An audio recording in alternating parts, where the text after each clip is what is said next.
Now, the North Indian state of Haryana is voting for assembly elections, and the voter turnout in the state stands at 22.7 as of 11 a.m. In this multi-party contest, the polling began at 7 a.m. local time. It will close at 6 p.m. Votes will be counted on the 8th of October. The election, it's a crucial test for all parties. The ruling BJP is pulling out all stops to stay in power for a third term. Haryana Chief Minister and BJP candidate hits out at the Congress as well after casting his vote, saying that the Congress's poll promises are not concrete. On the other hand, the opposition Congress party is eyeing a return to power after 10 years. Meanwhile, the Aam Aadmi Party is looking to solidify its presence and see some of its power spill over into the state that shares borders with the national capital. Over 20 million people are eligible to exercise their franchise for 90 assembly constituencies in the state. According to the election officials, more than 20,600 polling booths have been set up across constituencies. Voters casting their ballots have a long list of choices. As I mentioned, there are 1,031 candidates in the fray, out of which 930 are men, 101 women.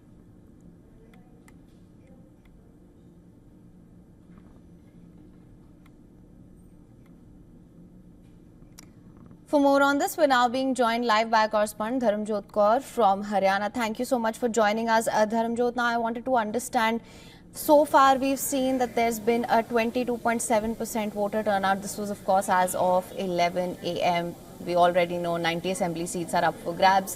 What can you tell us? Have you been able to get a sense of what the voters are looking for this time around? Well, I think it's safe to say the mandate is anything but clear. We've seen in the past how when historically Haryana has voted, it's been a very clear tilt towards the party that's actually in the center. That does not seem to be the case this time because a lot of issues that are indigenous to the state have been at the forefront of this particular election. Especially in this constituency where I'm standing right now in Jalana, which is where Congress has fielded India's star athlete Vinesh Fogart from this particular seat as she's making her election debut. We also have Aam Aadmi Party fielding a female WWE wrestler, and then we have an ex-army officer being fielded by the BJP. So if you see how intense the entire contest is, and this is just one of the 90 seats that I'm talking about.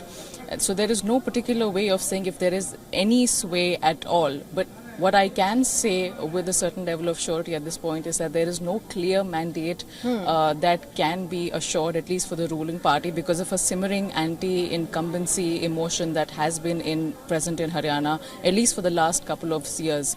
And that is primarily due to a lot of issues that have come to the forefront here, be it the wrestlers' protest that Haryana was at the epicenter of, because most of the wrestlers that were in the spotlight were from Haryana.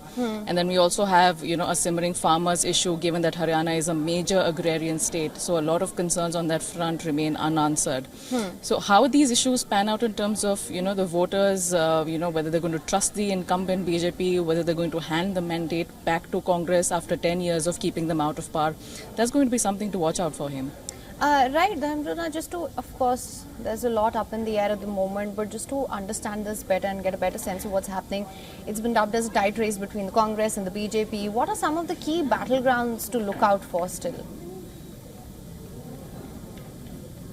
Well, I said this, about an hour ago, and I still say this. The entire state at this moment is a battleground, there are no particular seats whether there's any sort of clarity or any sort of tight race. The entire state is going through a tight race right now because the mandate is very fractured as far as all the voters are concerned.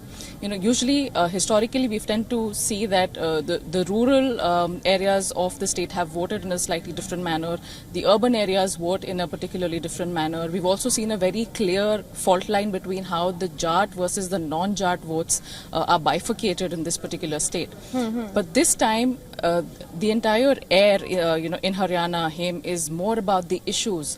So whether or not the vote bank of certain parties sticks to their allegiance as they have before in the past, given what the caste fault lines are, there is no surety on that front because the issues have been so long drawn and because they've remained unanswered for so many years, irrespective of which party has been in power, that because of that the voters are looking at, in terms of local candidacy who can really listen to their problems and solve them at the end of the day.